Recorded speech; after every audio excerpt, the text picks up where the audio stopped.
Well, this week we're at the Grantham auction rooms with John. Some interesting characters looking at us, I think, today. Indeed. We've got a little collection here of satirical pottery. Let's start then with the gentleman here. Who are we looking at? Well, here you've got a character jug, and this is the great Chancellor of Tony Blair's period, Gordon Brown. There he is, sitting, taking all your taxes. And who would have made an item like this?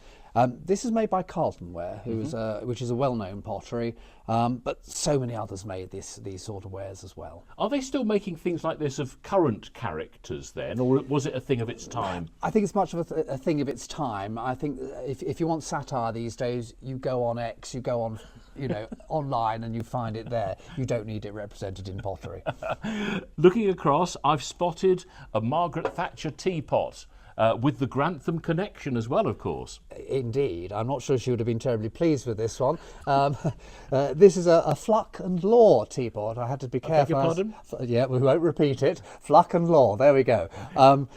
This was made as part of the Spitting Image programme series that took place in the 80s and 90s, of which she was rather lampooned. Yes, I quite like it actually. I don't know whether it's ever been used as a teapot, possibly not. Probably sat on a shelf somewhere. I think so, yes. It wasn't to be used, it was to be appreciated and loved. And on a similar style, Ronald Reagan is here as well, never far from Margaret Thatcher. Absolutely, yes, that great US-UK special relationship, and there he is represented in pottery as well, a coffee pot on this occasion. Another Margaret Thatcher here, but very different style. Again, who is this one made by? Very colourful, this one as well. This one's made by Kevin Francis Ceramics. Again, it's a popular collector's pottery. This shows her seated on her European throne with the UK flag there, with the very famous handbag at her feet. Indeed, a handbag. There's a final character to have a look at down here, but there are two people on this one piece.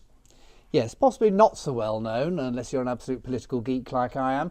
This is William Hague, who was briefly leader of the Conservative Party and leader of the opposition in the early part of the century. We've got again a representation of him here, and then on the back is a handle representing his shadow chancellor, who is the famous Michael Portillo. And again, who would have made this one?